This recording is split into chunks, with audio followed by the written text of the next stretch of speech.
Hotel family, welcome back to Matthew Daniels TV. I want to start this video off by saying happy National Black History Month.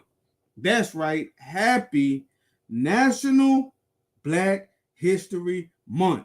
Now, for National Black History Month, I'm going to be bringing you guys some very important information.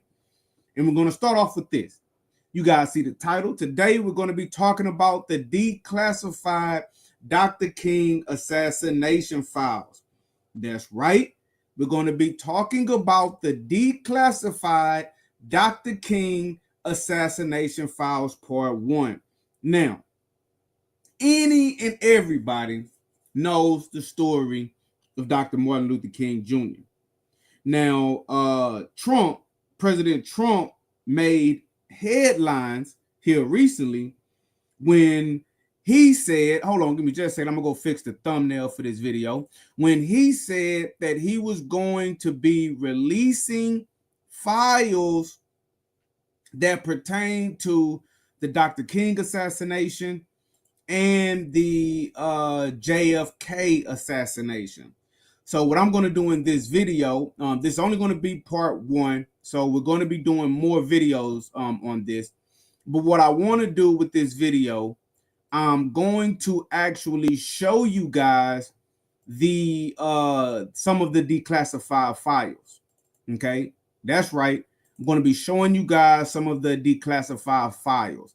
Now, give me just a second. I'm adjusting the thumbnail so that when people see this video recommended in their on their YouTube page, they'll have the picture, the thumbnail that I want them to see, as opposed to the generic one. Okay, all right. So I got that set up. Let me get right back. Okay, I'm in it. Hotel Brooklyn Zoo. Good to see you. Good to see you in the building, family. Give me just a second. I'm gonna check my. Okay, I want to check, make sure the volume was right. Now, we're going to get right into it. What we're going to be doing, we're going to be looking at some of these declassified files. We're going to be reading them, and we're going to be talking about them. Now, the files are extensive, okay? The actual files themselves are extensive. So there's no way that I can actually cover all of this information in one video, which is why I'm going to have to do multiple videos on this, right? But we can definitely start it off here. Now, you guys see it. So today we're going to be talking about the Dr. Martin Luther King Jr. assassination, and we're going to be looking at the declassified FBI files. Now, you know what? I did have a presentation, a PowerPoint presentation set up, but instead of that, I'm going to go straight to the files. How about that? How about we go straight to the files, family? Let's cut to the chase. All right. So we have Freedom of Information and Privacy Acts. Subject, Martin Luther King Jr. We have the file number, Federal Bureau of Investigation. It says the best copy obtainable is included in the reproduction of these documents. Pages included that are blurred, light, or otherwise difficult to read are the result of the condition of the original document. No better copy can be reproduced. So what they're basically saying is the majority of these documents were written and printed before we had all of this modern technology with the internet and fast-paced computers, et cetera, et cetera. So what they do with a lot of older documents in this modern era, they take the physical documents, they scan the physical documents, and then they upload those documents onto the internet, right? And so sometimes these older documents, because it's printed on physical paper, they may get stained, they may get damaged, they may get torn, they may get faded, blurred, etc., etc. The scan may not work 100%. So some of the pages that we might see may not, every single word may not be 100% legible, but that is because of what happened to it in its physical form and when it was converted into a digital copy, right? But we see for a fact, we're looking at, look, Freedom of Information Acts, Federal Bureau of Investigation, subject what? Subject Martin Luther King Jr. These are the files, family. These are the files. Look, it says, look, United States government memorandum to the Director of Federal Bureau of Investigations. Subject, excise report on FBI's Martin Luther King investigations. We have a date of January 31st, 1977. Remember, Dr. King was assassinated in the 60s. And so these investigations took place after his assassination, where they interviewed people, they looked over records, they recorded what was going on, and a lot of this information was classified until recently. It says, attached is a copy of the excise version of the report of this office's Martin Luther King Task Force. Excisions were made to protect the privacy rights of persons, to protect sensitive FBI sources and methods, and to delete classified material. In addition, changes were made to correct factual errors which were in the original version of the report. No decision has been made on whether this report will be released to the public. So we see right now in 1977, they had not decided if any of this would be shown to the public. So we are in a privileged position to be able to read this.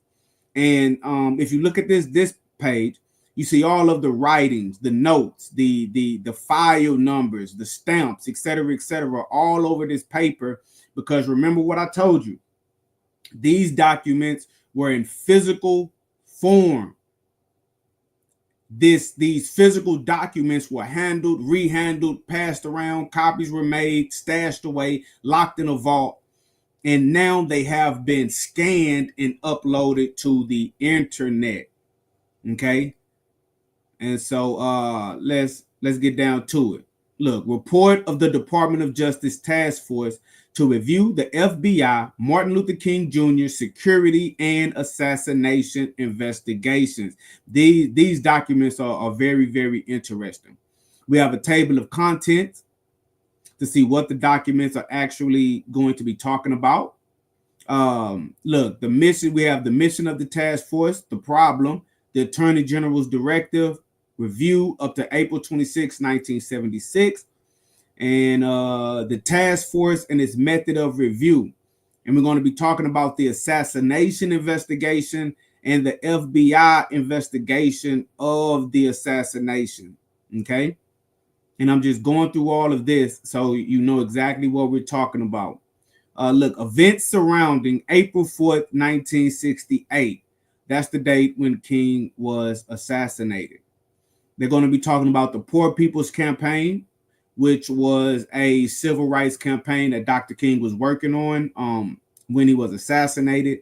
We all know that he was assassinated in Memphis, but that sanitation worker strike that he was working on in Memphis when he was assassinated at the Lorraine Motel was more or less like a side job, a side campaign. It wasn't his primary objective at the time. These documents are going to go into the detail, but basically Dr. King was working on the poor people, something that they called the Poor People's Campaign. Now, due to lack of support for the Poor People's Campaign and lack of national attention, Dr. King became involved in several side protests, one of which was the Memphis sanitation workers strike, to where he went to Memphis to help out with that. And while there, he was staying in the Lorraine Hotel, and unfortunately, he was gunned down on the balcony. So this document is going to be dealing with all of that. So what I want to do, I want to get down to the actual document itself. Like I say, there's a lot of information, so we're going to be doing this in several videos. But you can see, look at the top of the page where it says C, the story of James Earl Ray, who they say killed Dr. King. All of this information is in here. All of this information is in here. This is going to be a very, very, very good series. Now, it's not going to be for everyone because I'm going to be doing a lot of reading, but is good information. Now, what you may want to do is, if you don't want to just sit, listen to me read these documents and talk about these documents, go on about your day, do something else, have it playing in the background, and just listen in. So let's get into it, family. Let's start here. The introduction. A, the mission of the task force, the problem.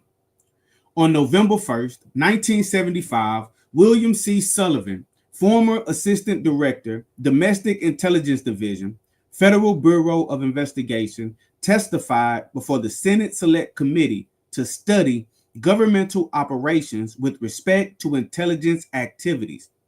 He related that from late 1963 and continuing until the assassination of Dr. Martin Luther King Jr., King was the target of an intensive campaign by the FBI to neutralize him as an effective civil rights leader. Sullivan stated that in the war against King, no holds were barred. Senate Report number 94-755, final report of the Select Committee to study governmental operations with respect to intelligence activities. So we all knew that the FBI was watching Dr. King. This has not been a secret. We've all been talking about this. They had a task force specifically designed to neutralize Dr. King, stop him in his mission.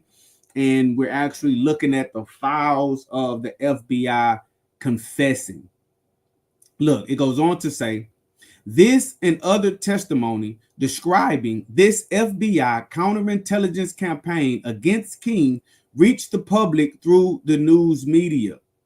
As a consequence, there was a regeneration of the widespread speculation on the possibility that the Bureau may have had some responsibility in Dr. King's death and may not have done an impartial and thorough investigation of the assassination. So what they're saying is the Bureau was watching King months and months and months before he was actually assassinated. They were literally following him, monitoring him, and actively trying to neutralize him when he was assassinated. And so when the public found out that the FBI was literally watching him when he was assassinated, they had agents assigned to him when he was assassinated, the public was like, wait a minute, perhaps the FBI is responsible for the assassination, or at the very least, they did not fully investigate the assassination because they were happy that he was assassinated because they wanted him neutralized as well. Look, the Attorney General's directive. On November 24th, 1975, the Attorney General of the United States directed the Civil Rights Division of the Department of Justice to undertake a review of the files of the department and its Federal Bureau of Investigation to determine whether the investigation of the assassination of Dr. Martin Luther King Jr. should be reopened. More particularly, it was sought to determine, 1, whether any action taken in relation to Dr. King by the FBI before the assassination had or may have had an effect, direct or indirect, on that event. And 2, whether any action was taken by the FBI which had or may have had any other adverse effect on Dr. King. Recommendations for criminal, disciplinary, or other appropriate action were requested. So we have this information because they wanted to investigate the FBI to find out if they were responsible in any way for the assassination of Dr. King. Now, I'm matter of fact, if you look at your screen, you can pause the screen. You can look at the top. You can get the link to view these documents for yourself. But what we're going to do now, they're just going through the notes and telling you why they're doing this report. And so we want to look at what some of the actual report stated. So we're going to go down. Let's go down to page 5. Look, it says, my request for the review involved 4 matters. First, whether the FBI investigation of the Dr. Martin Luther King's assassination was thorough and honest. Second, whether there was any evidence that the FBI was involved in the assassination of Dr. King. Third, in light of the first 2 questions, whether there is any new evidence which has come to the attention of the department concerning the assassination of Dr. King, which should be dealt with by the appropriate authorities. Fourth, whether the nature of the relationship between the Bureau and Dr. King calls for criminal prosecution, disciplinary proceedings, or other appropriate actions.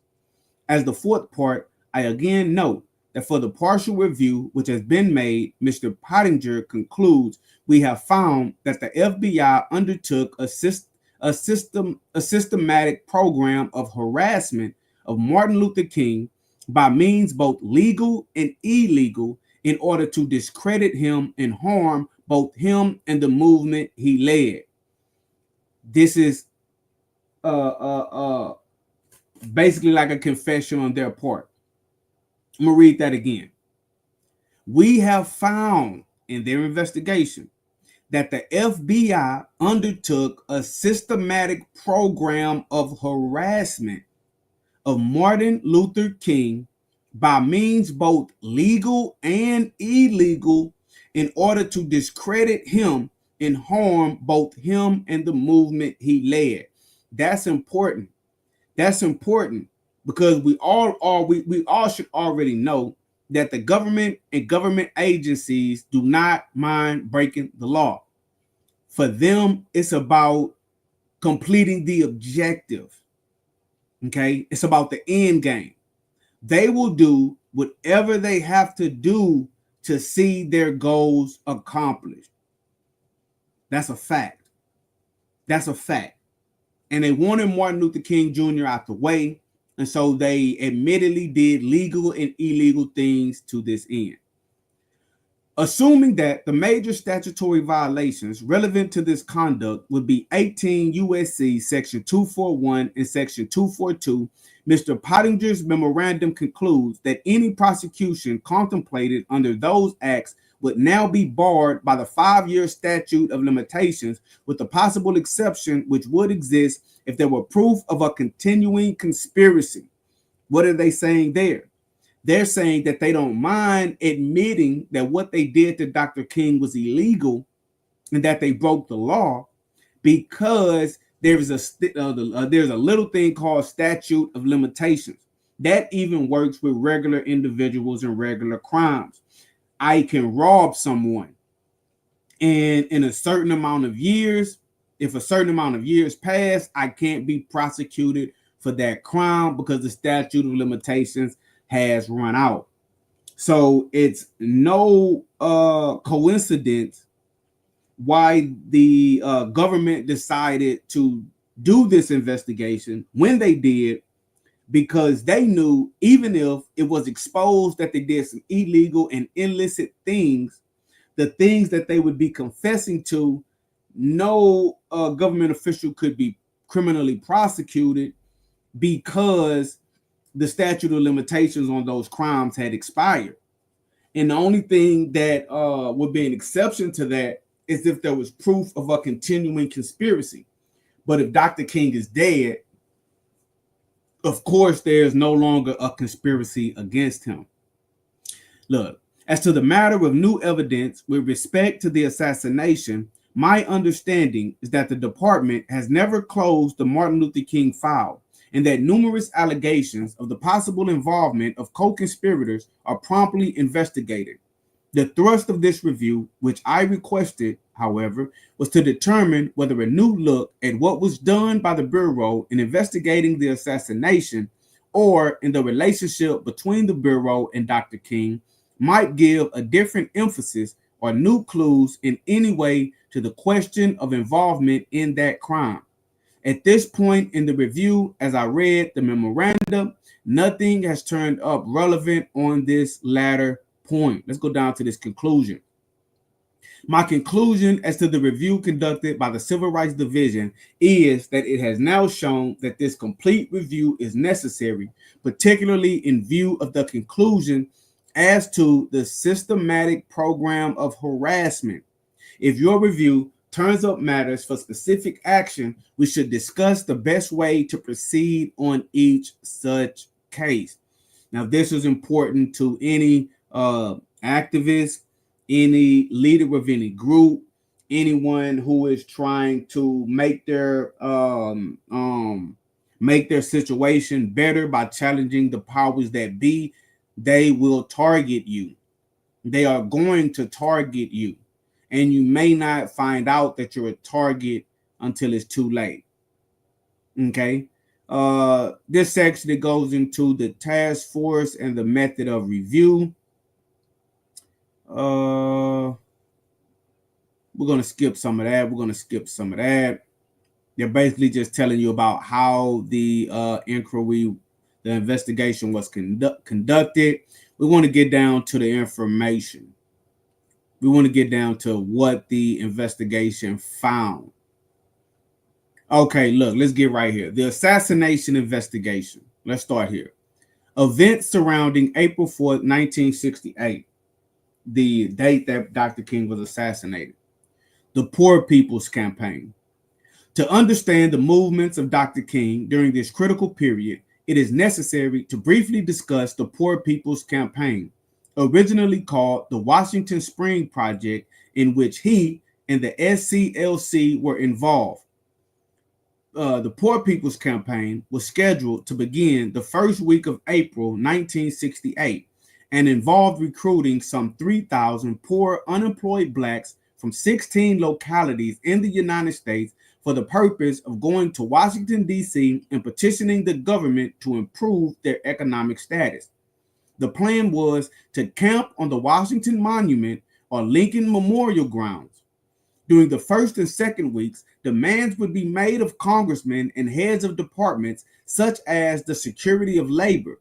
If the demands were not met, nonviolent demonstrations were to be conducted. Dr. King's planned travel schedule for February and March included trips to 9 major cities and visits to various points in Mississippi, Alabama, South Carolina, North Carolina, and Virginia. By mid-February, Dr. King had become discouraged with the lack of progress in recruiting and training demonstrators.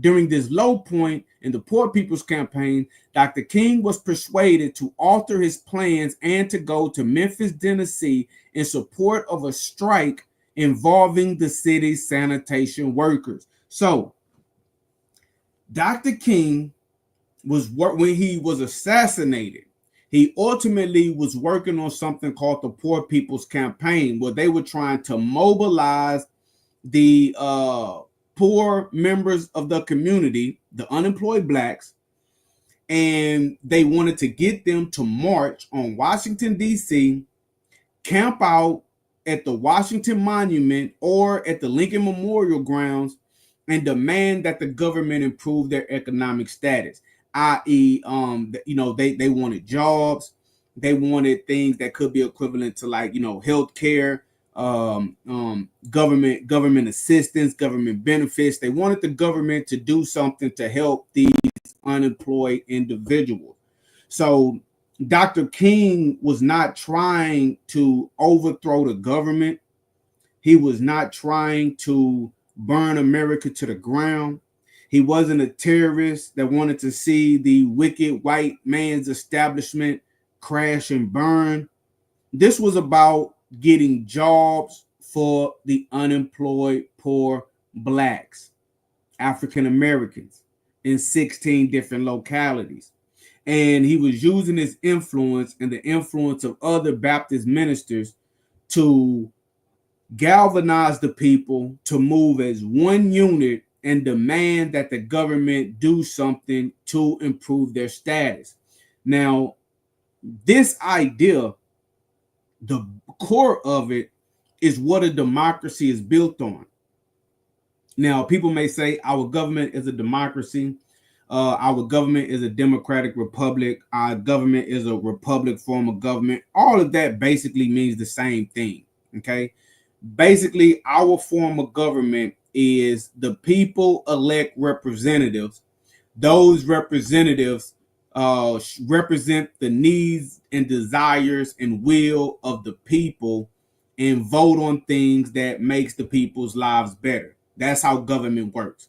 Even in a small town, like in my hometown of Texas City, you have the citizens, then you have the city commissioners. Each city commissioner is over a particular district. A district is a geographic area of the city. And then you have the mayor, the presiding body over the council of city commissioners. And each city commissioner is a representative of the district that he comes from or she comes from, that area on the map. So the people in District 1, 2, and 3, they present their needs to their city commissioner. Their city commissioner, who sits on the board, brings that before the mayor and the other city commissioners, and then they vote and they come up with decisions to effectively improve the lives of the citizens based on what the citizens need. And so with what Dr. King was trying to do, Dr. King was trying to work within the framework of the American government structure and say that, okay, listen, with our form of government, we have elected officials who represent us. Let's come together as a group, go before our elected officials and say, hey, there's thousands of us here. This is our concerns. This is what we want. We want jobs and we want improved economic conditions, in the hopes that the elected officials would improve their conditions. And so the FBI did not want Dr. King mobilizing the poor blacks. So they sought to discredit him through legal and illegal means. Now, this is the first thing that is important that I want to point out. Look what it says, family. They say at one point, matter of fact, let me read. They say by mid-February, Dr. King had become discouraged with the lack of progress in recruiting and training demonstrators. During this low point in the POCAM, that's the Poor People's Campaign, Dr. King was persuaded to alter his plans and go to Memphis, Tennessee, in support of a strike involving the city's sanitation workers. Now, Memphis just so happens to be where he was assassinated. So, who persuaded Dr. King to go to Memphis? Give me just a second, family. Let me go grab a water bottle. I'm a little thirsty.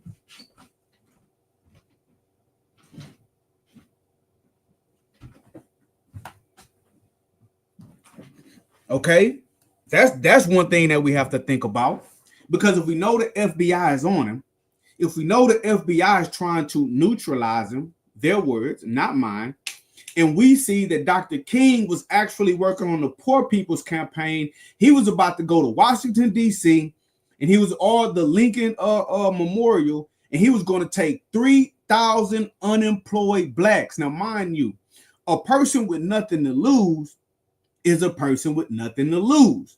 So the government is looking at it like, wait a minute, he's trying to get 3,000 unemployed blacks to come camp out in Washington, D.C. at the Washington Monument or at the Lincoln Memorial. Now, get this, they don't have jobs. So they possibly could be there forever. Now, they're not going to be there forever, but you know what I'm saying? They don't have to be at work in the morning. These 3,000 people that he's trying to bring, they don't have to be at work in the morning, so they could effectively camp out for an extended amount of time. And they're going to be less likely to be worried about being arrested and taken to jail for their civil disobedience. They already don't have jobs.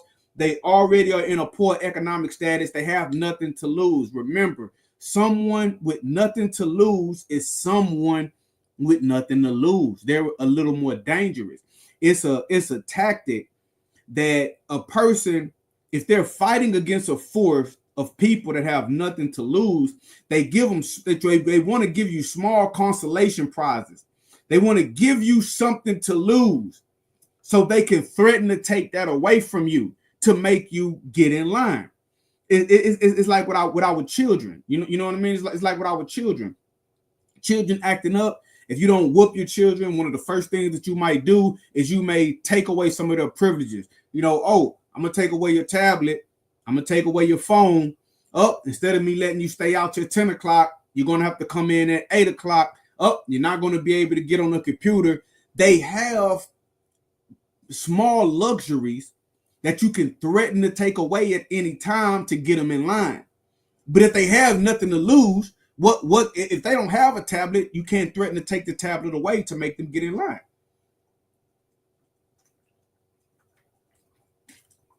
Right? So the federal government saw that Dr. King was about to pull a checkmate. He was about to put him into a very bad predicament. He was about to put him into a very bad predicament where they were going to have to beat, mace, tase, hose, release the dogs on 3,000 unemployed blacks that had nothing to lose. And quite possibly those individuals, who knows, they might end up fighting back. They may not want to be nonviolent. So the report tells us that someone persuaded King, Dr. King, to alter his plans. Hey, look, we're not getting what we want to get right now. Excuse me. Let me get a drink of my water.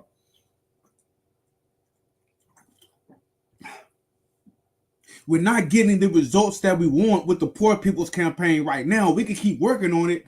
But in the meantime, how about we go to Memphis, Tennessee and support this strike that's going on with the city sanitation workers? Now, I believe whoever persuaded him was most likely a government informant. And they were working for the government. They had infiltrated his ranks. Because they're going to tell you later on in these documents that there were already informants all around King reporting his every move. And in some cases like this, directing his moves. Hey, King, you should do this. Dr. King, we should do this. We should do that. Yada, yada, yada, yada, yada. Get him away from Washington. Get him off track with what he's trying to do with the Poor People's Campaign. Get him somewhere, boom, where they can whack him. I believe the plan was to whack him. They were not about to let this man do what he was trying to do with this Poor People's Campaign. He was a problem. They were like, no, we have to stop you right where you at. So let's look at the Memphis sanitation workers strike. This part of the report. They say on February 12th, 1968, approximately 1,000 sanitation workers employed by the city of Memphis called a wildcat strike. The strikers were represented by Local 1733 of the American Federation of State, County, and Municipal Employees, who demanded exclusive recognition of the union as bargaining agent, setting up grievance procedures, wage improvements, payroll deduction of union dues, and a promotion system, as well as a pension, hospitalization, and life insurance program. And we can't throw out the thought that this strike was organized by the federal government. And you guys may think I'm too deep into the conspiracy, but listen, these people play chess. These people overthrow governments. They do things that take 10, 15, 20 years to materialize. They put people in place. They make moves. They make moves that they can act on 5 years down the line. So this strike could have actually been manipulated by the federal government in the first place. That's real. That's real. That could have been manipulated by the federal government in the first place. Look what it said about Dr. King. Look, Dr. King's planned travel schedule for February and March included, and then they tell you what was included. So Dr. King was already before the strike started in Memphis, Dr. King had his plans to do what he was going to do with the Poor People's Campaign, take the 3,000 unemployed blacks to Washington. So what are the odds that the FBI was like, okay, he's doing that, we need to set up the checkmate. So boom, then in February, they stir up these sanitation workers in Memphis. Boom, they manipulate the people in charge of this union, Local 1733. They start a strike. Boom, they start striking at the same time Dr. King is supposed to be doing his tour of nine different major cities. And then instead of Dr. King going on tour like he's supposed to, another agent, I propose, gets in his ear and say, hey, look, the Poor People's Campaign, that's not jumping off how we wanted it to, but did you hear about what's going on in Memphis, King? We need to go, let's go get involved in that sanitation strike. King fell for it. Look, the NAACP intervened in the strike because all of the sanitation workers, excluding drivers, were black. A militant young black power group known as the Invaders was similarly interested in the strike. The group consisted of about 15 members, mostly high school dropouts, and was a cell of a larger group known as Black Organizing Power, headed by Charles L. Cabbage and John P. Smith, B. Smith. The alleged purpose of BOP was to stimulate a sense of black identity, black pride, and black consciousness in young blacks. They no doubt were infiltrated as well. You see what I'm saying? So in the chess game of life, this Memphis sanitation worker strike could have all been manipulated just to get King over there to kill him. The strikers were also supported by a group of black ministers connected with the Memphis Interdenominational Ministerial Alliance, who adopted the name COME, Community on the Move for Equality. It was members of this group that were instrumental in bringing Dr. King to Memphis. Bam, there we go. Now we see it's members of this group who helped persuade Dr. King to come to Memphis. I'm willing to bet money they were working with the federal government.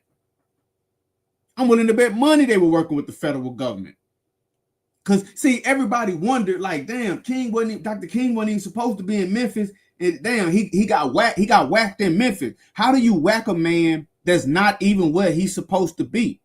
For an assassination, you have to, things have to be set up. Things have to be planned ahead of time.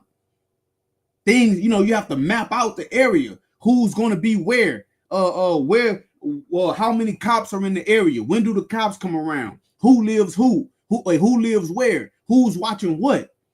Where can my escape route be? How do I get to the location? Where am I going to post up that I'm going to assassinate him from? All of this stuff has to be looked at before you can successfully pull off an assassination. So how do you assassinate somebody that's someplace they weren't supposed to be? You manipulate them into going to that place. Look, on March 3rd, 1968, the Reverend James M. Lawson Jr., pastor of the Centenary Methodist Church in Memphis, a member of COME, stated on a television program that he wanted to bring Dr. King and other heads of civil rights organizations to Memphis in an effort to unify the entire black community behind the demands of the strikers.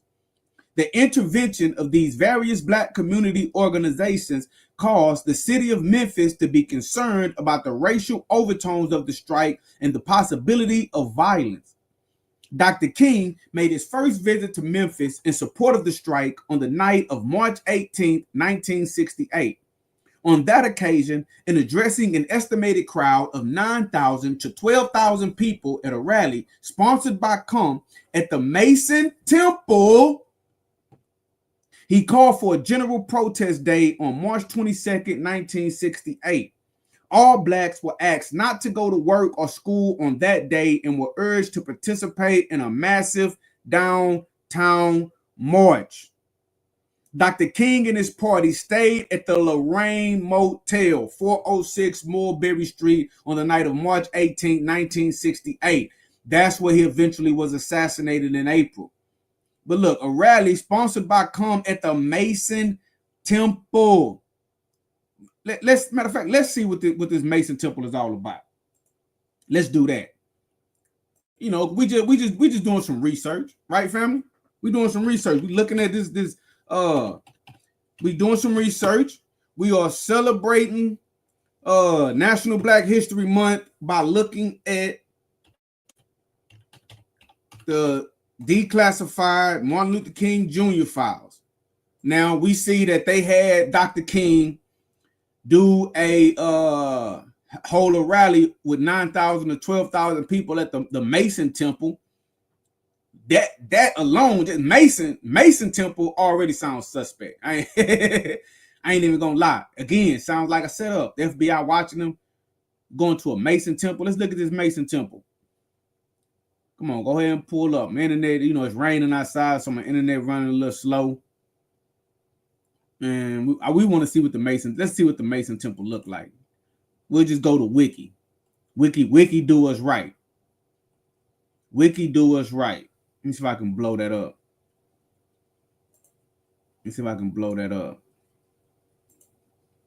No.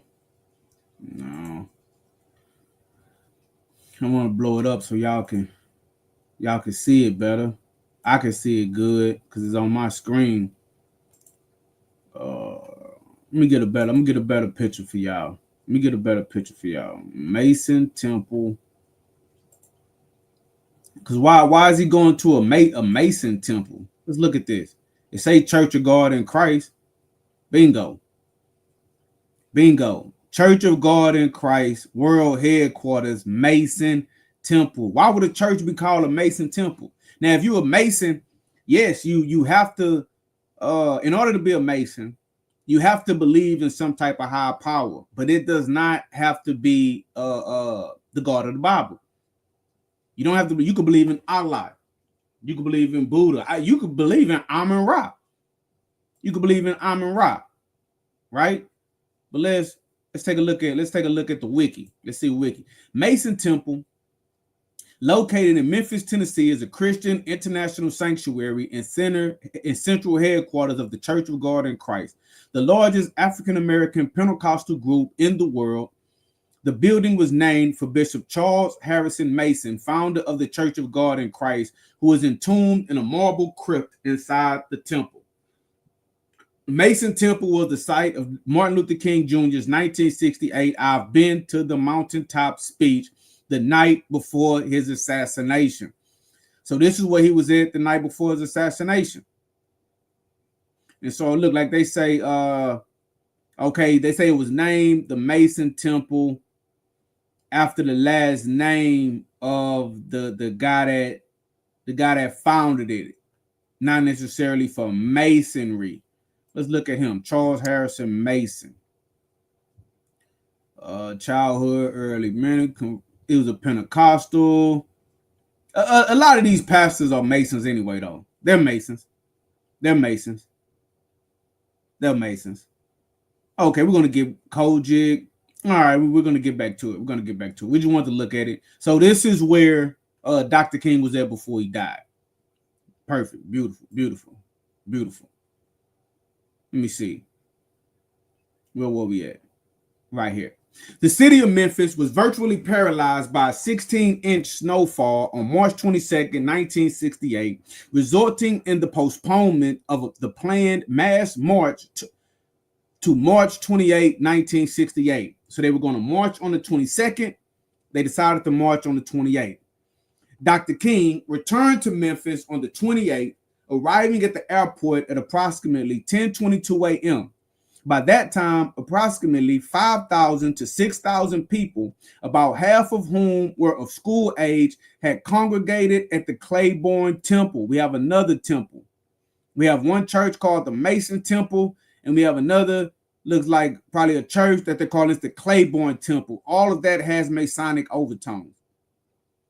located at 280 Hernando Street from the start of March. According to the plan of the march, the sanitation workers were in front with the remainder of the people following behind. The march was to proceed north on Hernando to Beale Street, thence west on Beale Street to Main Street, and north on Main Street to City Hall. The march got underway at approximately 11 a.m. and had proceeded to Hernando and Beale before it was joined by Dr. King.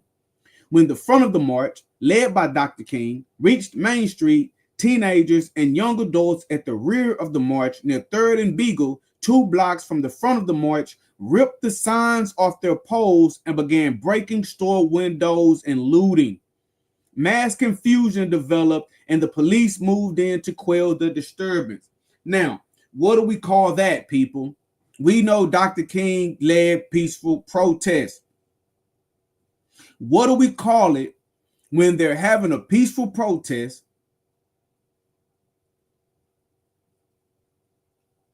They're marching, they're saying their chants, they're holding their signs, they're on their way to City Hall to make their demands for these sanitation workers, and then all of a sudden, they say there's some teenagers and young adults at the rear of the march near 3rd and Beagle, 2 blocks away from Dr. King. All of a sudden, they rip their signs off of their poles because you know you have a stick with maybe a construction board posted to it, you know, with the "We want wages, sanitation workers," whatever chant you want to have. And then they began breaking store windows and looting. What do we call that, family? We call that agent provocateurs. That's what we call it. See, the police, the FBI infiltrated the march. Let's not be foolish. They infiltrated the march and then they proceeded to disrupt the march. And they did it all the way at the back so Dr. King and them couldn't stop it before it got out of control. And so boom, so you have some teenagers, they start breaking out windows, busting out signs, they start looting, they start stealing. Other people see it, monkey see, monkey do. Not calling black people monkeys. I'm just using the phrase monkey see, monkey do. They see the agent provocateurs like, yeah, let's get them, let's get them. Hey, let's get Whitey, yada, yada, yada. They gonna respect us, man. Psh, they break in the stores, they start stealing. Other people start doing it. The cops move in to put down the disturbance. Now everything getting out of control. The march is tarnished, is disrupted. They effectively broken your ranks. Now, I'm not a military genius. That's for Big Bro, court figure King Wise, the Minister of Defense. I'm the Minister of Information. I play my role, he play his. So what I'm telling you guys, what I do know is that whenever you have like an army and you're marching in formation and everybody is supposed to be on the same wavelength, doing the same thing on the same page, you get a few people to break ranks. Once you get a few people to break ranks, half of you start going left, half of you start going right. Some of you are breaking in windows. Then you have people, no, that's not what we're here for. No, that's not what we're here for. The cops show up. They start putting guns in the face of the people that's looting and the people that's not looting. Now you have people like, oh man, listen, officer, no. They ready to beat you. Remember this 1968? They would beat you, mace you, sick the dogs on you, spray you down with water hoses. Some of Dr. King marches, they got beat bloody. So let's not pretend that these cops came in how they sometimes come in 2025. They came in swinging billy clubs, putting guns in people's faces. Nigger get down. That's what was happening. Nigger get down. You know it.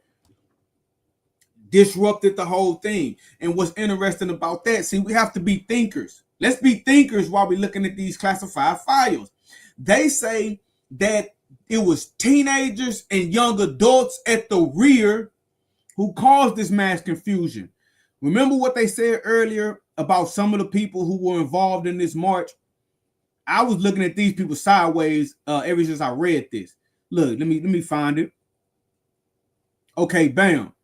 on page 15, right where my hand is at, middle of the page, it says, let me start at the top so you can get it. The NAACP. Look, the NAACP intervened in the strike because all of the sanitation workers, excluding drivers, were black. A militant, young, black power group known as the Invaders were similarly interested in the strike. So you had a militant group known as the Invaders. All of them could have been agents, but I don't know. I don't want to just slander any of the ancestors, but we have to think logically. They see the strike going on. They think, oh, let's get in on this. Look, the group consisted of about 15 members, mostly high school dropouts, and was a cell of a larger group known as Black Organizing Power, headed by Charles L. Cabbage and John B. Smith.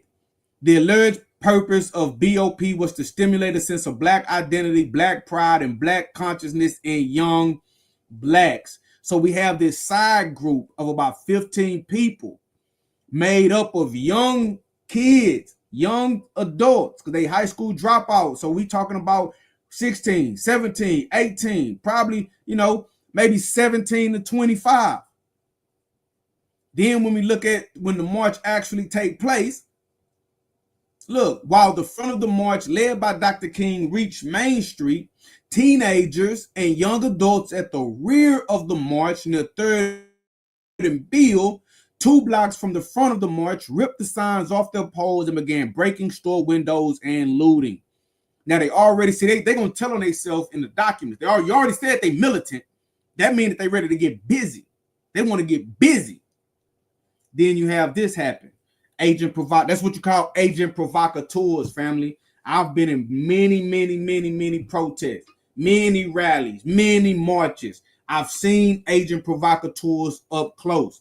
They've used agent provocateurs against me in court figure. Facts. I've had weirdos come up to me and just start yelling the craziest stuff standing next to me. If they want to kill people. I'm sorry, I don't want to get my video banned, but that they want to unalive people, unalive the cops. And I'm looking at them like, bro, you weirdo, who are you? Why did you come stand next to me and say that?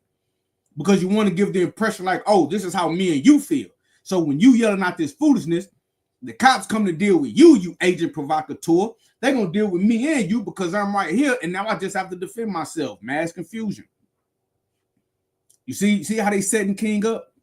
Look, the disruption of the march caused Dr. King's aides to commandeer an automobile, and Dr. King and his party were escorted by police to the Rivermont Hotel operated by Holiday Inns of America. So when the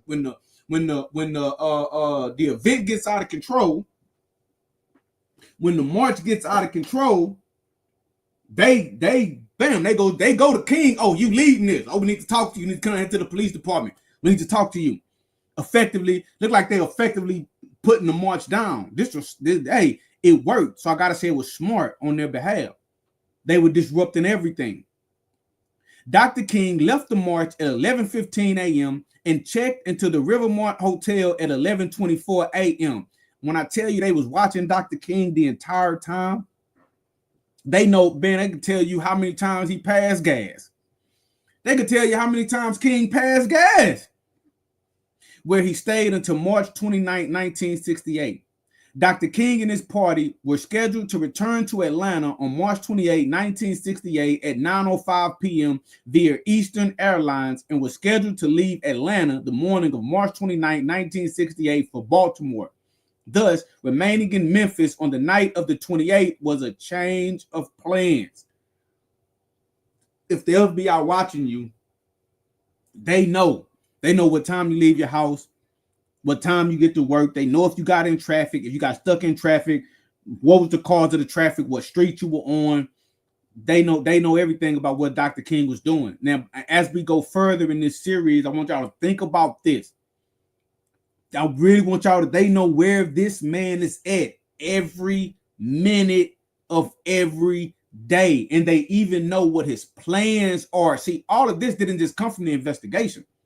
They knew what his plans were because there were people around Dr. King who was working for the federal government. So he gets assassinated while they're watching him. It's like if you at the park and you're watching your kid, you're looking at them on the swing. Somebody walks up, pushes your kid, and then somebody, your wife asks you, damn, what happened to the little man at the park? I don't know. Wasn't you watching him? Yes. Were you watching him when he was on the swing? Yes. Was you watching him when that big kid walked by him? Yes. But did you see when the kid pushed him? No. How did you not see it? They saw everything. The city ordered a 7 p.m. curfew, and approximately 3,500 members of the Tennessee National Guard were called out to end the violence. So it got rough out there. During the disturbance, 4 blacks were shot by police, 1 fatally. Approximately 150 fires were set by provocateurs, and over 300 persons were arrested. I guarantee none of the provocateurs were shot, and none of them were arrested. And if they were arrested, they let them out the back. They arrested them just so you wouldn't know that they was an informant, and they went out the back. Approximately 1% of the marchers engaged in looting and violence, and many of these were people who were criminally inclined and who had been in previous trouble. So that's why it's so bad. You can have 99 people out there doing the right thing.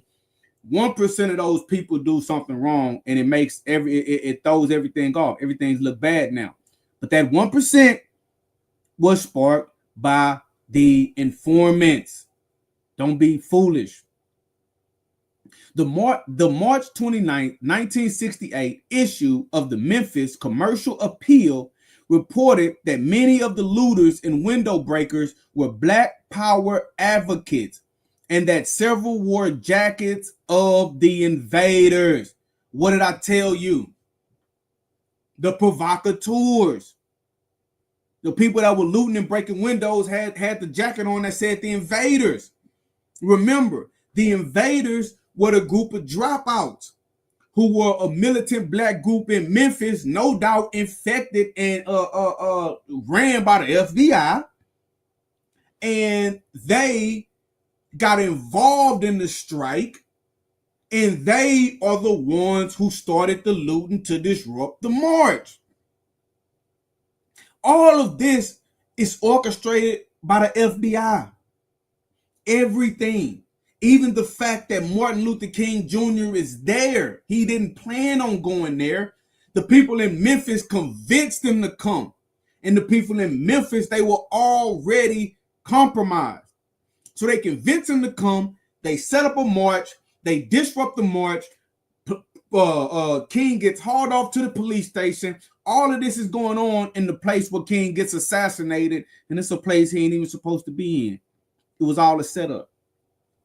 However, other sources, including Lieutenant E.H. Arkin of the Memphis Police Department, indicated that many high school age students had put the word invaders on their jackets for effect and were not necessarily affiliated with the BOP movement. So now look, now they're just trying to muddy the water, right?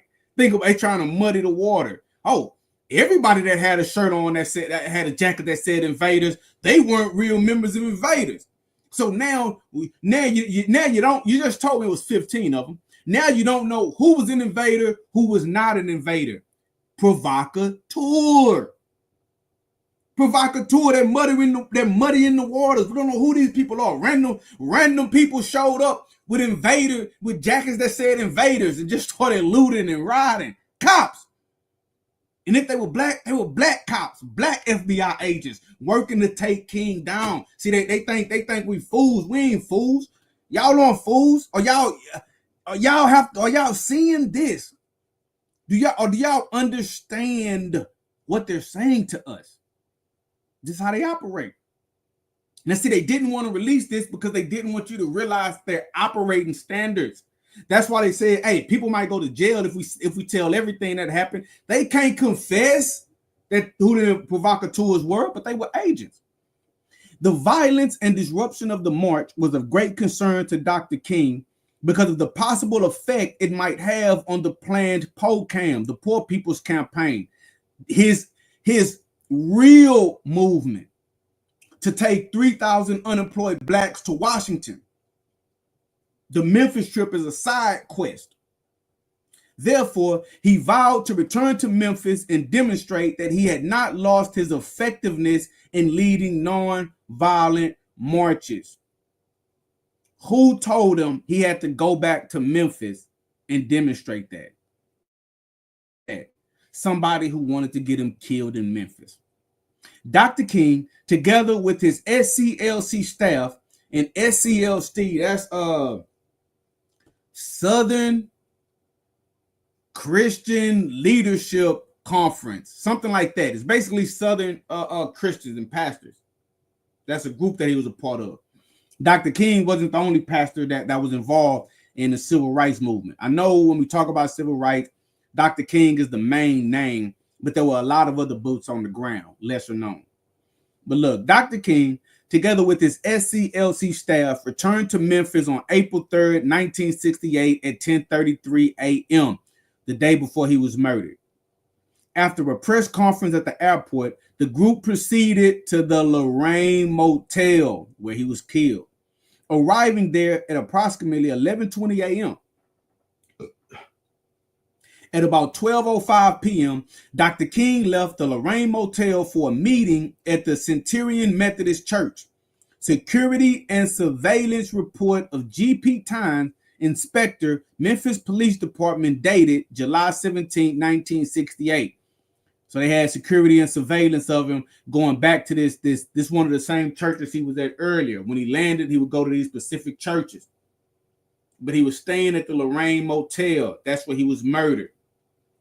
Dr. King announced at this meeting that his purpose in returning to Memphis was to lead a mass march on April 8, 1968. So he had plans on doing another march in a few days.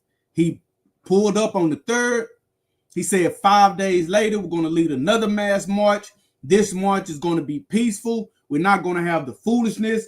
We're going to have to prove that Dr. King wanted to follow the law. Okay. He wanted to affect change by following the law.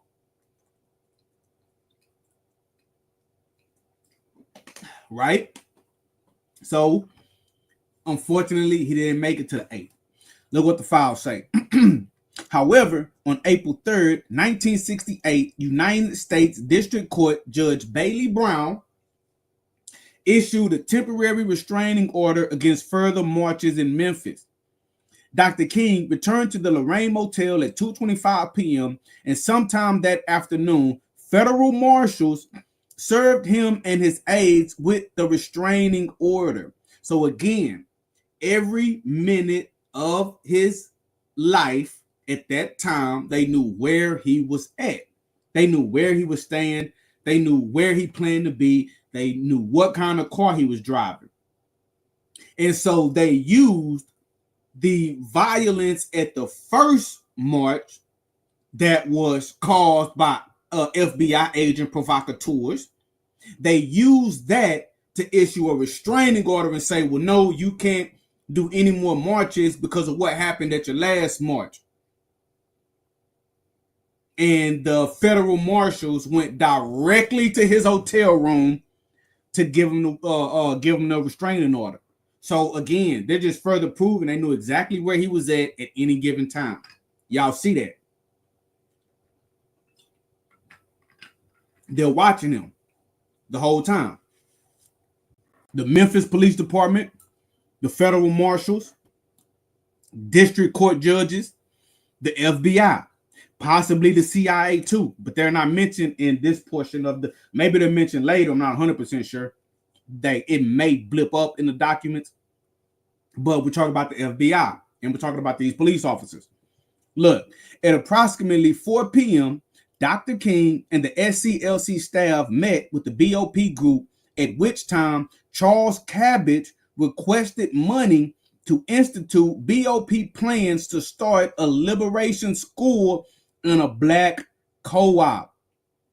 Who is Charles Cabbage? Let's go back up. Let's go back up. Boo, boo, boo, boo, boo. Let's find it. Let's find it. Agent Provocateur. Charles Cabbage. I believe he was involved with that invaders. Okay, yeah, look. Page 15. The group talking about the invaders. Remember, the invaders were the group that started the rioting. But then they tried to say, well, no, people that weren't with the invaders just put invaders on their jacket. We don't know who those guys were. Y'all are agents. The group, the invaders, consisted of about 15 members, mostly high school dropouts, and was a cell of a larger group known as Black Organizing Power, headed by Charles L. Cabbage and John B. Smith. So this Charles L. Cabbage, his group is the group that disrupted the march in the first place, right? Now, in very agent provocateurish style, now his name comes up again later in the documents when Dr. King comes back. He's begging for money. He's begging for money to, just do some nonsense. Like, I don't even, matter of fact, I'm going to write his name down. I'm going to examine him. I'm going to look now. I'm writing his name down right now. Charles Cabbage. I'm going to find some information on him. He might have been the agent. Damn it. We don't know. We don't trust nobody right now. We're trying to figure out what happened to Dr. King. Look, at which time Charles Cabbage requested money to institute BOP plans to start a liberation school and a black co-op. Dr. King agreed to use his influence to secure funds for BOP, and Reverend Andrew Young agreed to help write up a plan. It is believed these concessions were made to BOP in order to keep them in line and prevent them from following a violent pattern. See what I'm saying? You see what I'm saying? I might as well be a prophet, man. Might as well be a prophet. Pay attention. So they're saying that, okay, when this dude Charles Cabbage come asking for money, Dr. King agreed to use his influence to do, today we'll a GoFundMe campaign. That's what we'll call it today. All right, look, I'll help you get some money so you can start your school. But they say that it's believed that Dr. King only made concessions to him to keep his group in line and prevent them from following a violent pattern. Because obviously, Dr. King had to know that it was people with the shirt, with jackets that said invaders, that effed up the previous rally. And these people with invaders on their jacket are under who? Charles Cabbage. So he coming to him and basically it's a shakedown. Okay, hey, I could keep my people in line, but we need to raise some money for this liberation school and this black that liberation school probably never got started. Black co-op never got started. And if it did, they just used it to funnel money. He just wanted to line his pockets. You understand what I'm saying? Are y'all paying attention to these documents? They laying it all out for you. They laying it all out for you. Charles Cabbage and the invaders and the BOP, they're the ones who were the agent provocateurs who messed up King's first rally. And so then they came and shook King down. All right, you want me to keep my people in line? I'll keep them in line if you help me raise money. On the night of April 3rd, I hope y'all following, pay attention. On the night of, and this is just part one, these documents get deep.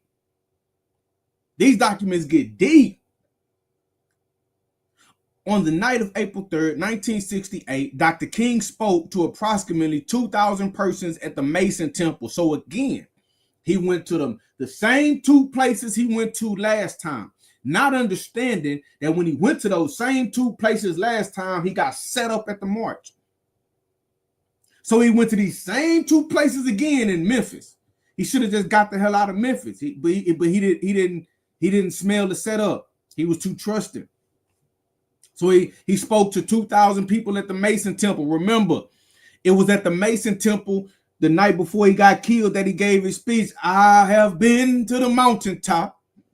Where he said that he saw the promised land, but he knew he wasn't going to go into the promised land. I have been to the mountaintop. That was at Mason Temple. We all know Dr. King. I have been to the mountaintop. That was at Mason Temple, tying together the history for you. He emphasized that the scheduled mass march must be held on April 8, 1968 to refocus attention on the 8-week-old sanitation workers' strike, because it had got derailed with the confusion, the looting, the burning, the rioting. After the speech, Solomon Jones, that's another name a lot of you may know. After the speech, Solomon Jones Jr., serving as Dr. King's chauffeur, drove him back to the, and I believe, I'm not 100% sure, but I believe Solomon Jones was an agent. Dr. King's chauffeur, I know his cameraman was an agent. I believe his chauffeur was an agent too. I'm gonna write that name down. We're gonna deconstruct this. We're gonna deconstruct. I mean, matter of fact, let's Google it. Y'all got a little more time. I'm gonna be here for a little bit longer. Family. Y'all, let's Google. I think he was an agent. Let me see. Solomon. See if we can find anything on him. Maybe not. Who cares? If not, go back to the information. Let's look up Solomon Jones Jr. Dr. King chauffeur. Forget how, forgive me for how I was typing. Let me see my spelling. Let's see. Tom looks back at the assassination of Dr. Martin Luther King. Let's see if we see that name, Solomon Jones. Because I think he was an agent. Something about that name. Something is ringing in my brain saying that he was an agent. I don't want to slander him, though. No, let's not look at that. Let's see. Also, into the records, I think Solomon Jones was an agent. James L. Ray. Give me a second. I'm speeding reading to see if they say anything about Solomon Jones, the chauffeur. So I really think that guy was an agent, family. If you in the chat, type in the chat, was Dr. King's chauffeur, was he an agent? Let me know. Was Dr. King's chauffeur? I believe it was the Masons that took Dr. King out. I hear you, fam. I hear you. Was Dr. King's chauffeur an agent? Anybody that's out there, if you don't know, that's cool, because I don't 100% know neither. Trying to look it up on the fly. Also, let's see what this says right here. I just see his name. I just speed read to find his name. Also read into the record were depositions made by Solomon Jones to the FBI and to the Memphis police. Jones was King's chauffeur in Memphis.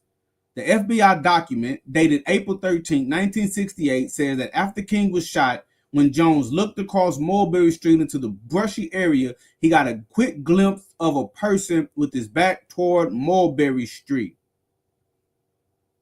Okay, now that's just saying that he was interviewed after King was killed. That's all that's saying. He was interviewed after King was killed. All right. Okay, so maybe he was an agent, maybe he wasn't. I believe he was an agent. We'll dig more off into him later. After the speech, let's get back to the declassified information. After the speech, Solomon Jones Jr., serving as Dr. King's chauffeur, drove him back to the Lorraine Motel. Dr. King told Jones to report back on Thursday morning, April 4th, 1968 at 8:30 a.m. because he had to appear in court in connection with the restraining order. Now remember, that was in reference to the marshals had gave him a restraining order saying trying to prevent him from holding a march. But that's his constitutional right. So let's get to number 3. Dr. King's activities on April 4th, 1968. According to Miss Georgia M. Davis of Louisville, Kentucky, this is from an FBI interview, she, Reverend A.D. Williams King, Dr. King's brother, and Miss Lucy Ward arrived in Memphis on April 4th, 1968 from Florida and registered at the Lorraine Motel at approximately 1 a.m. Upon inquiring about Dr. King, They were told that he was attending a strategy meeting at a church. The three then went to the church, but Dr. King was not there. Possibly that Mason church. Right? Returning to the motel, Dr. King's brother, Miss Davis, and Miss Ward conversed in room 207 until they observed Dr. King along with Reverends Ralph Abernathy and Bernard Lee. Reverend Ralph Abernathy, that's another well-known name in the Dr. King conspiracy. Getting out of a taxi cab in the motel courtyard at about 4:30 a.m. Dr. King was invited to room 207, where he visited with his brother, Miss Davis, and Miss Ward until about 5 a.m.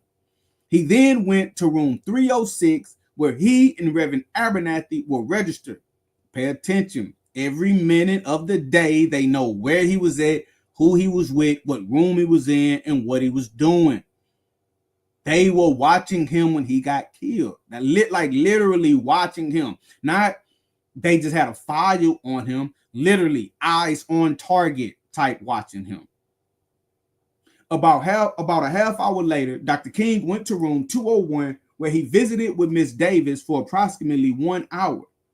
Afterwards, he returned to room 306 for a strategy meeting scheduled for 8 a.m.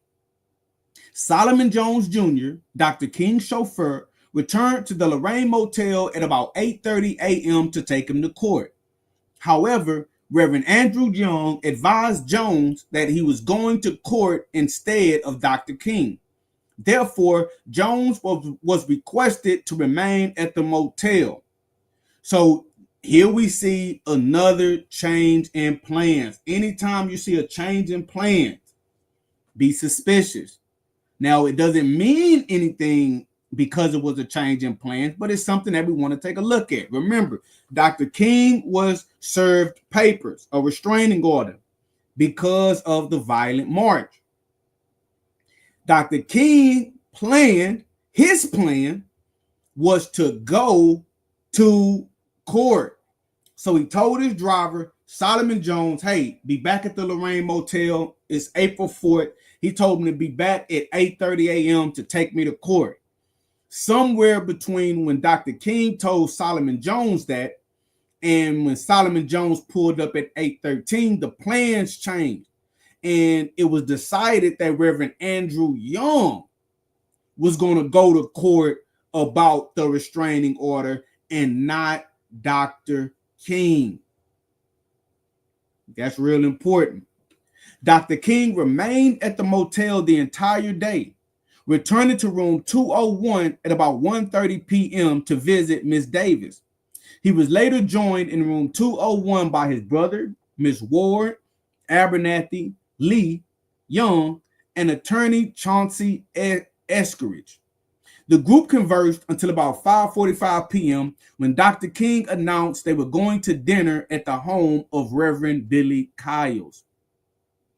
En route to room 306 to dress, Dr. King saw Solomon Jones Jr. in the motel courtyard and told him to start the car as they were preparing to go to dinner.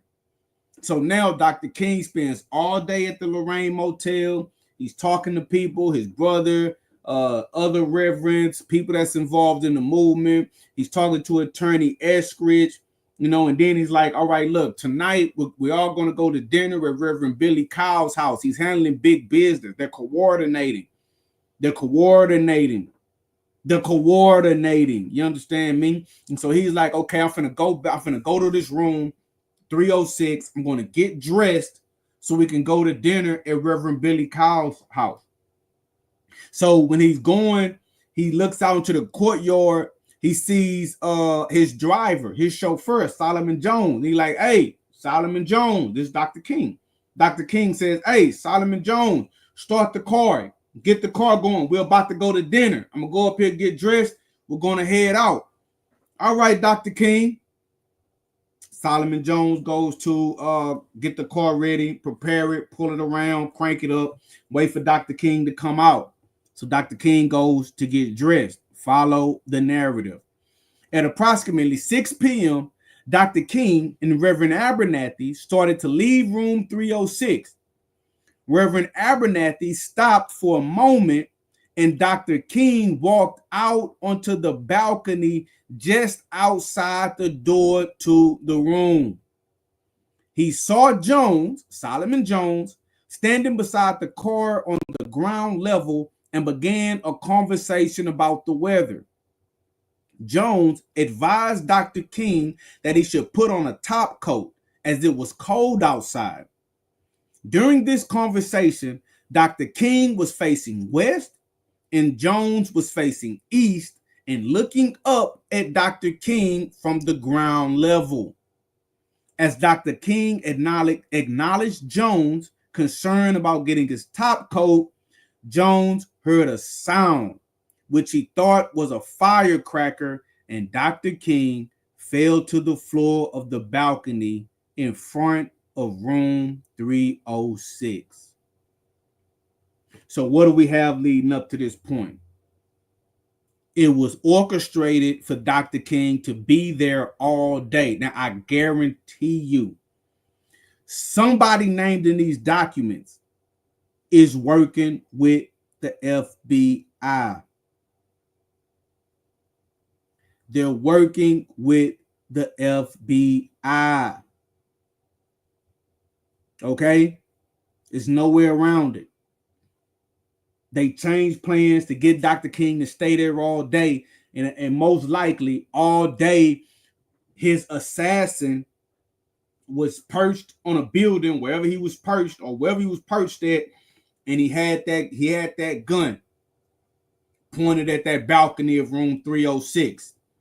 And all the informant had to do was get Dr. King to walk out onto that balcony. And walk out onto that balcony and stand on that balcony long enough for them to get a clean shot. See, the thing about a sniper, they can lay in that position for hours. Hours. They get in that position and they lay there for hours. The plan was to kill Dr. King on the day that he got killed. That was the plan the whole time. That's why they didn't let Dr. King go to court. They was like, no, we need you in here so the shooter can get his shot. No. Stay at the hotel. I'll go to court. You don't leave, because if he leaves, he might not even come back. Might not come back till later. When he come back, he may not go on the balcony. No. We need you at the hotel so we can get you to room 306. We need to get you out there on that balcony some way, somehow, so the shooter can take his shot. So all of this was manipulated. All of it.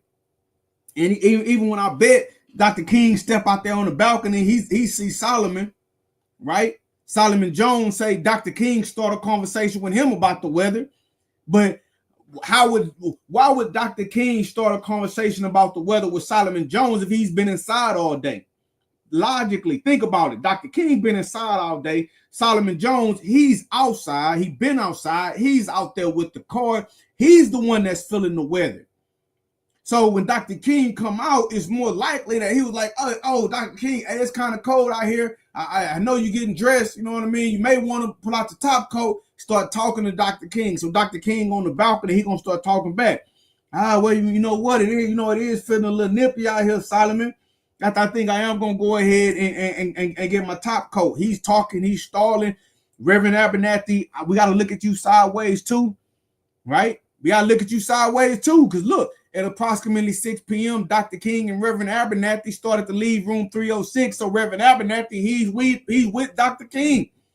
Then it says Reverend Abernathy stopped for a moment and Dr. King walked out onto the balcony.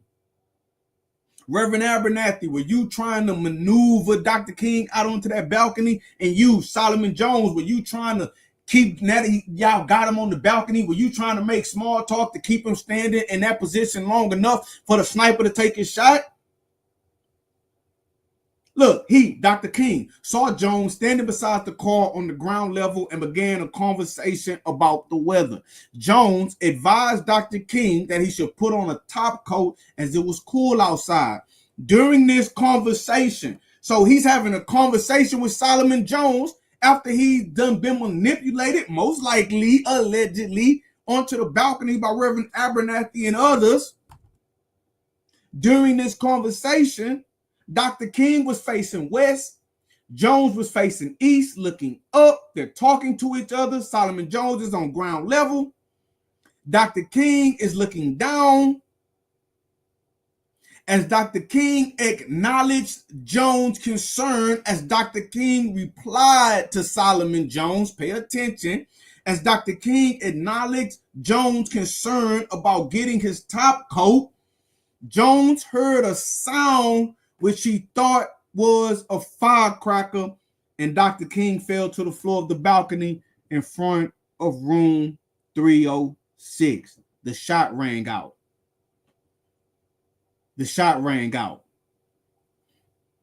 Jones immediately called for help, and a number of Dr. King's aides who were either in their rooms or standing in the courtyard rushed to his side. And let's just read this side note. Some critics of the FBI investigation have speculated that Solomon Jones Jr. set Dr. King up for the assassination by unduly detaining him on the balcony. Nothing in the evidence reviewed by the task force leads any credence to such speculation. They won't give up their sources. But it goes back to what I was just saying. Even in the, look, this is the official report. In the official report, they had to say that, look, some critics of the FBI investigation have speculated that Solomon Jones, and this is probably where I seen it from, and I just didn't 100% remember, because I did read through, I haven't read the whole thing, but I did read through a good chunk of these documents, and I was like, oh, this is too good. I got to bring this to the people. This is fire information. I wanted to read all of the classified files and then bring it to the people. But then I was like, you know what?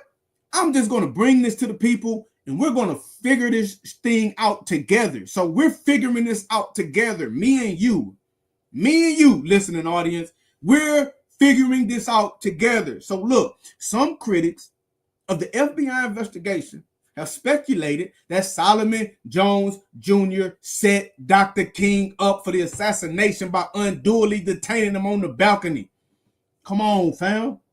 Come on, fam. It's right there in front of your eyes. Open your eyes.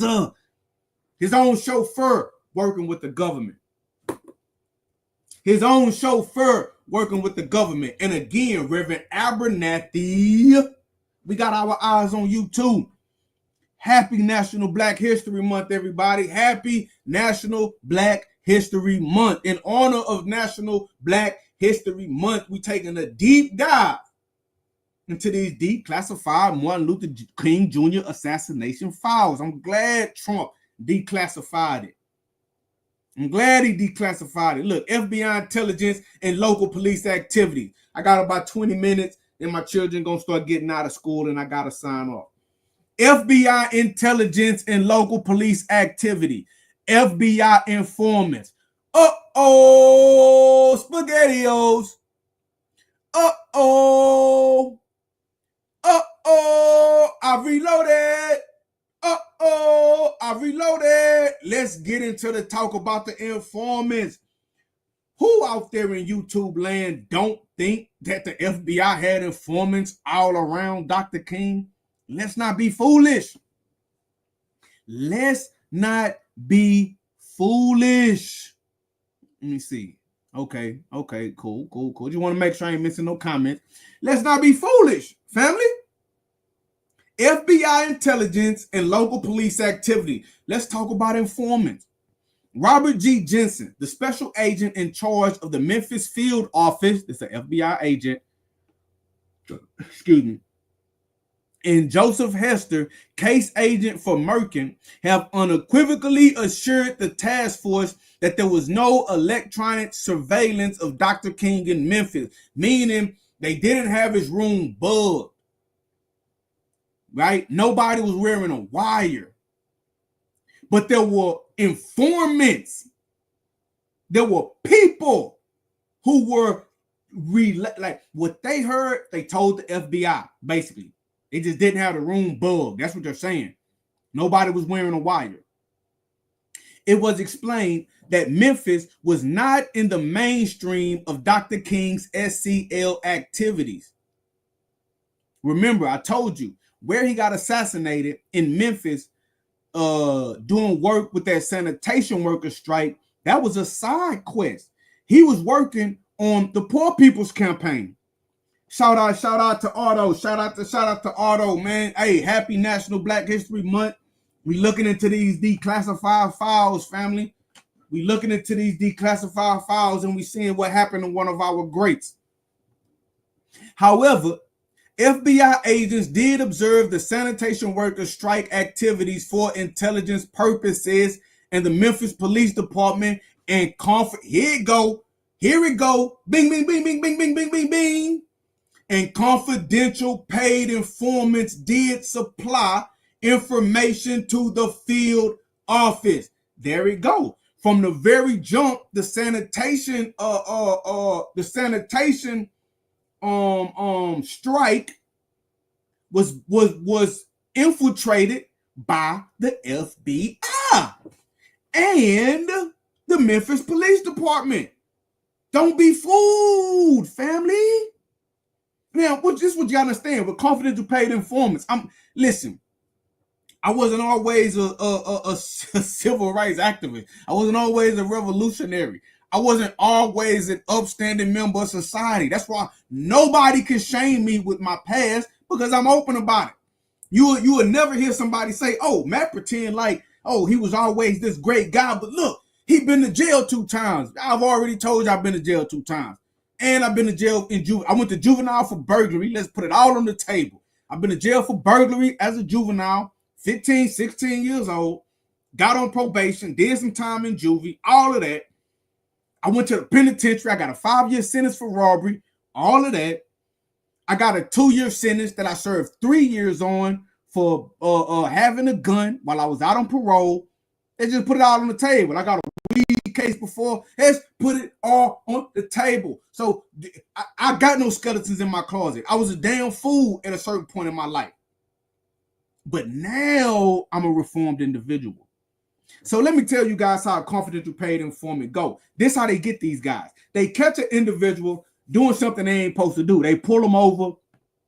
They got guns, drugs, something illegal. The cops pull them over. They search them. Oh, look what we have here. Then the individual, they show that they're willing to be a confidential informant because they start whining and crying, and they show that they're not built for jail. They doing the crime, but they can't do the time. Oh, officer, I can't go to jail. Officer, I can't go to jail. Oh, I just can't do it. Oh, my wife. Oh, my kids. Oh, this. Oh, that. Oh, please. What I got to do, officer? What I got to do to get out of this? And then the officer say, you know what? We may have one here. I'll tell you what. Tell us where you got this from, and we'll think about letting you go.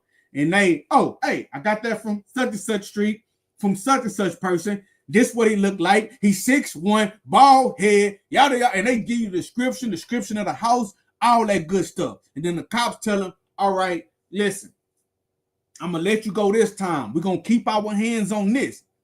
But when I need you, I'm gonna call on you.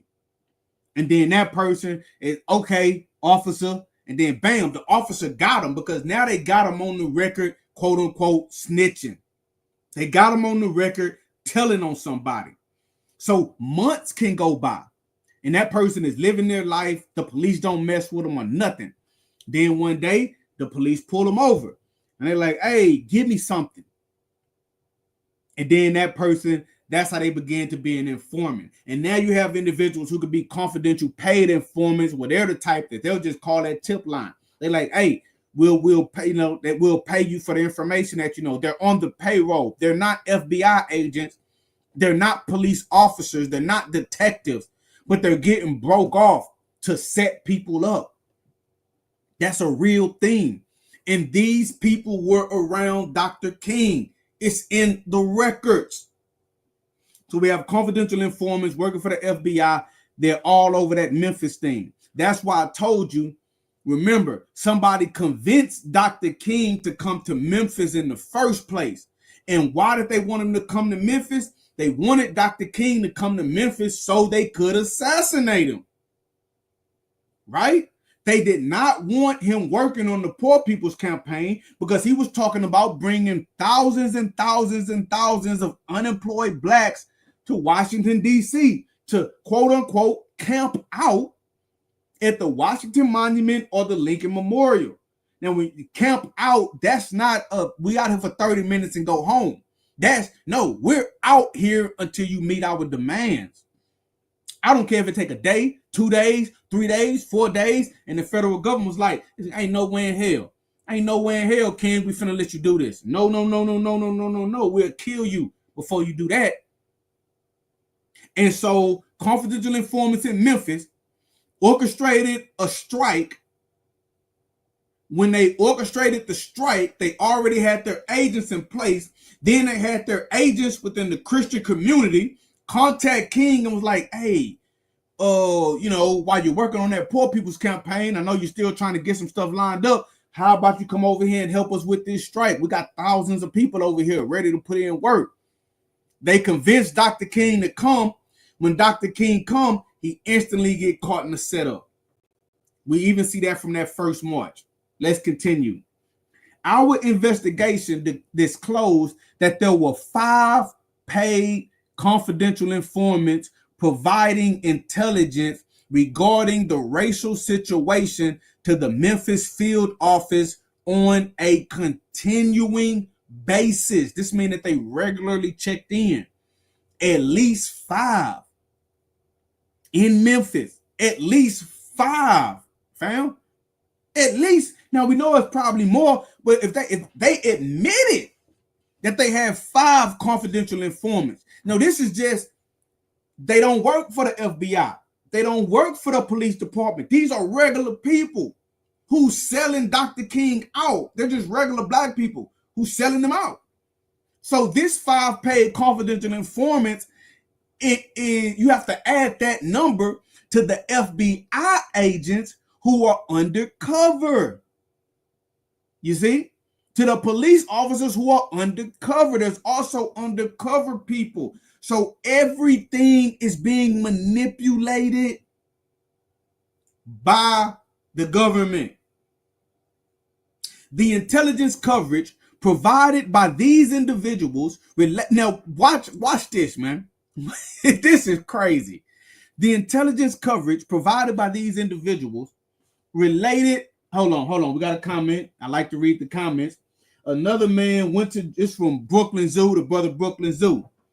Another man went to jail several times and became a great man, noble man. His name is Malcolm X. Jail is a good thing sometimes. And I know my brother is saying that in reference to me speaking about my past. Salute, fam. Salute. You absolutely right. You absolutely right. An individual can have a despicable past, doing things that they never should have did, and you do have the opportunity, if you don't die, you have the opportunity to clean yourself up and balance off those scales of my eye and do more good than bad and change your life. So salute to you too, fam. I appreciate you see the good that I'm doing now. My people don't look bad at me because of what I did in my past. They look at the good that I'm doing now. I'm righting the wrong by putting my life on the line. That's what I'm doing. Salute to you, fam. For that, for those words of encouragement. Love you, brother. Straight up. Love you, brother. And I never met you personally, but I love you, brother. Straight up. One love. The intelligence coverage provided by these individuals, the 5 paid confidential informants, related to the activities of the Nation of Islam, Black Students Association of MSU, Students for a Democratic Society, Black Organizing Power, Black United Front, Afro-American Brotherhood, Invaders, and the Sanitation Workers Strike. So you had 5, you had these 5 confidential informants, fam. They had everybody rally. They at the mosque listening to the Nation of Islam.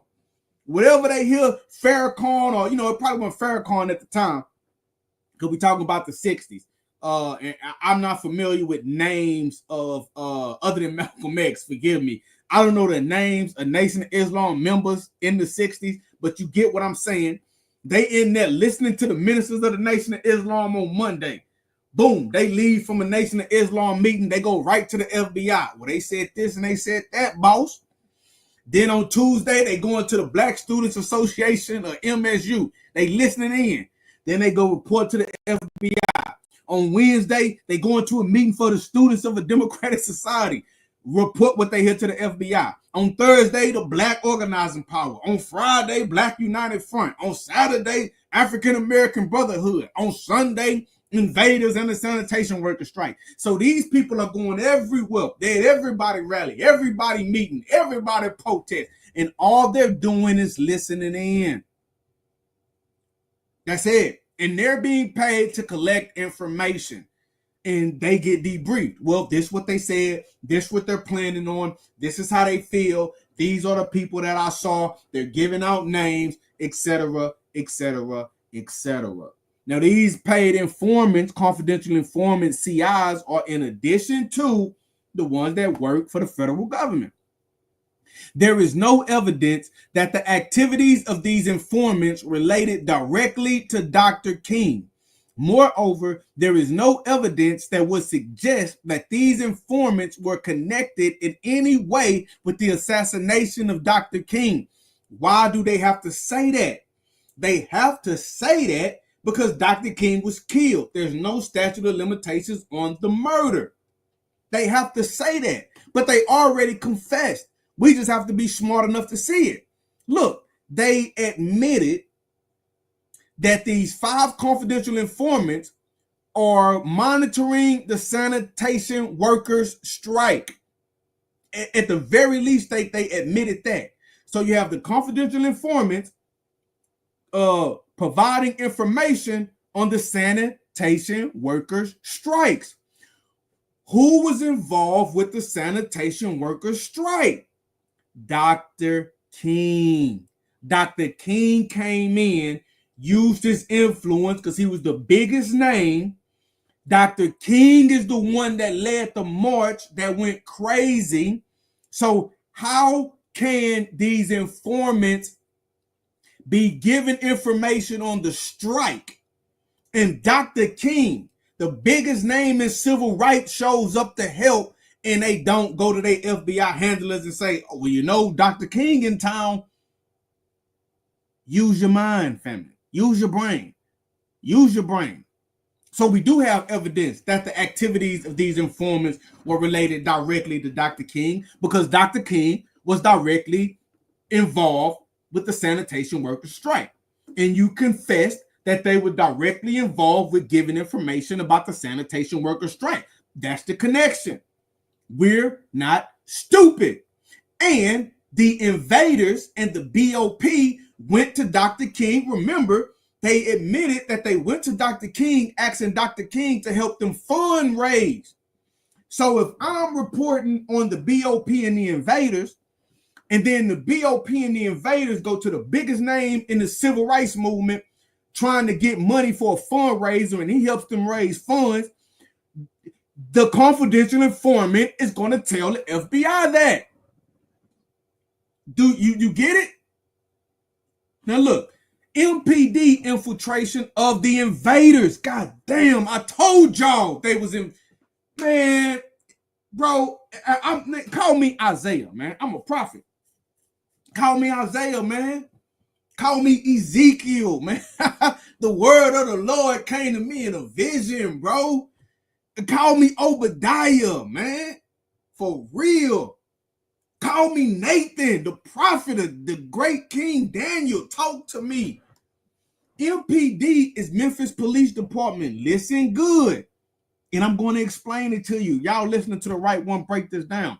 MPD infiltration of the invaders. Remember, the invaders are the people I told you a while back. I was like, man, these motherfuckers. Damn, I got to quit cussing. These people are most likely the people who started looting and rioting at Dr. King's first march. They are the agent provocateurs. Now look, In addition to the paid FBI informants, an officer of the MPD infiltrated the invaders in an undercover operation.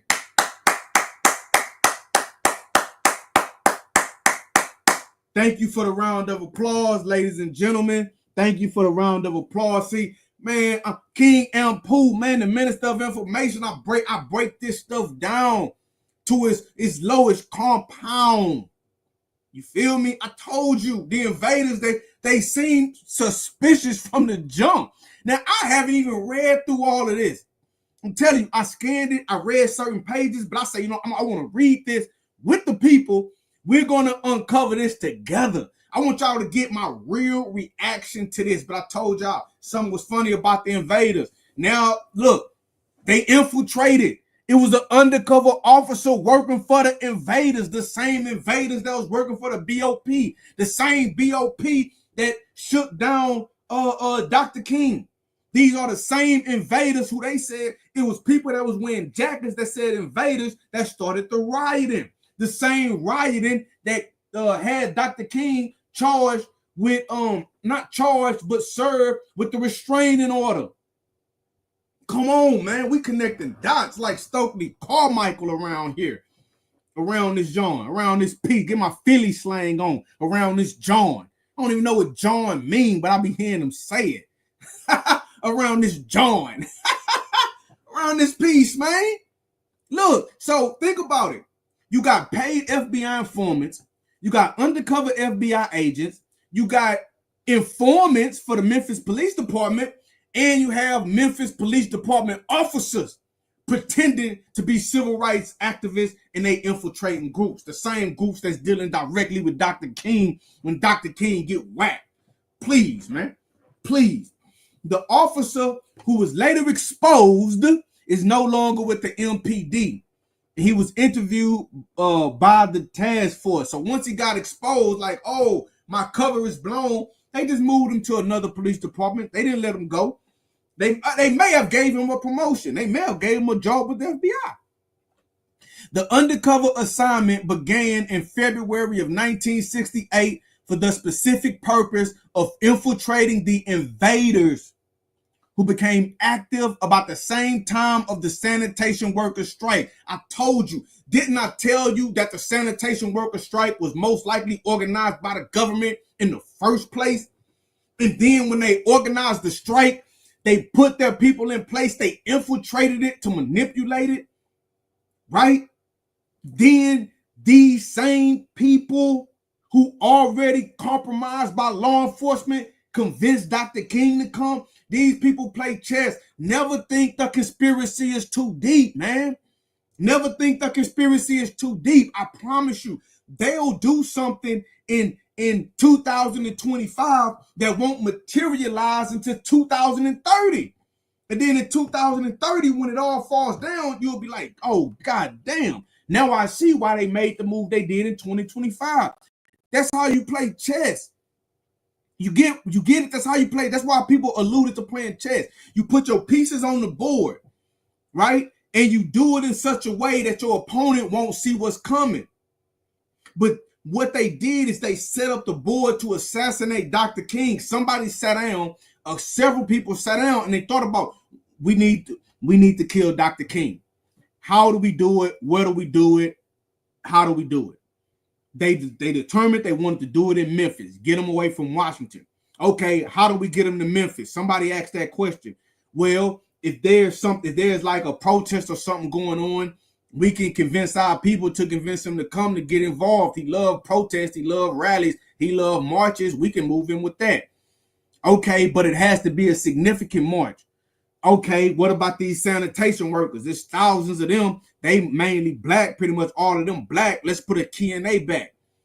Okay, we put a Q&A back, but we also need to put somebody on the inside that, because all of these sanitation workers ain't working for the government. But you got to have somebody in there, and you got to have a group in there that's going to manipulate things.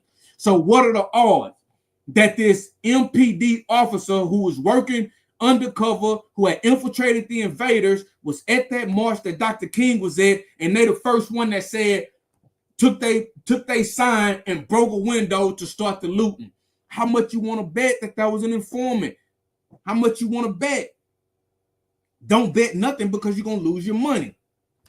All right, let's get a few more minutes. Matter of fact, I'm gonna finish this, and then I'm gonna have to get out of here. My children about to start getting out of school. I might come on later this evening after I get them situated.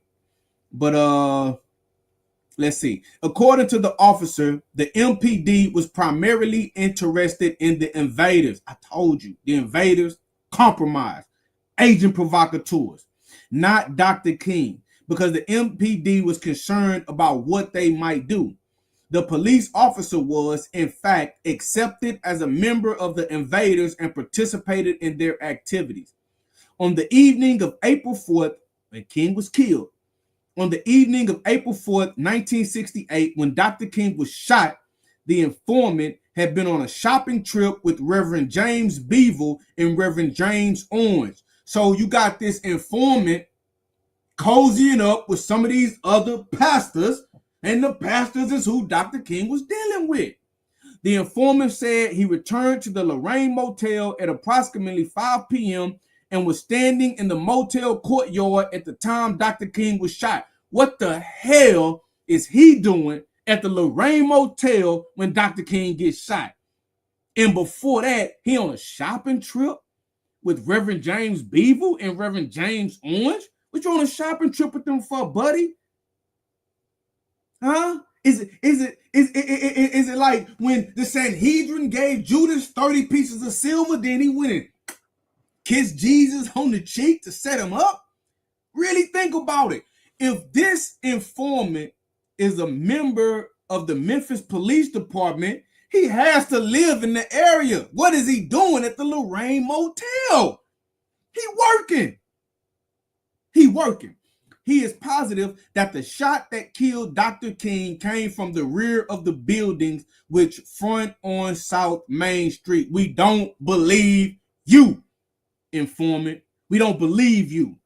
But what we're going to do, we're going to have to end part one right here. I know it's getting good. I know it's getting juicy. I'm going to come back with a part two. We're definitely going to look into these we're definitely going to look into these files a little more, family. We're going to read all of the files. I don't care how many parts it takes. We're going to look into these files, these declassified files, and we're going to really understand what happened to Dr. King, but it was all a setup. It was all a setup. But now we're leaving it on a note to where they have confessed that there were confident. There was, in fact, Memphis Police Department confidential informant at the Lorraine Motel when Dr. King was shot. It's getting good, family. It's getting good. So we're talking about the assassination of Dr. Martin Luther King Jr. and we're looking at the declassified FBI files. This is only part one. We're going to pick up where we left off on part two. I may do that this evening. Or I may get back on it in a couple of days. On my next off day. I just want to appreciate everybody that watched. I appreciate everybody that tapped in.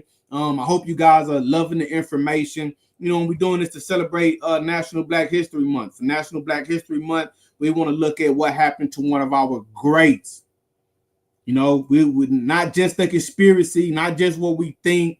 And we know maybe we can't trust everything that the FBI file says, but we can take this information. We can take the information in these declassified files and we can begin to put it together. So before I log out, let me look. Let me just make sure I'm not missing any more comments. No, I'm not missing any more comments. Okay. Book Mizzou just said peace. All right, peace, brother. Thank you for tapping in. I love you guys. Thank everybody for watching. Be sure you come back for part two. Be sure you share this. Everybody's talking about these declassified files, but I don't see anybody going through them line for line, breaking it down like I'm doing. So may your name live on forever, and may your memory never die. Happy National Black History Month, family. Hotel, I'm out.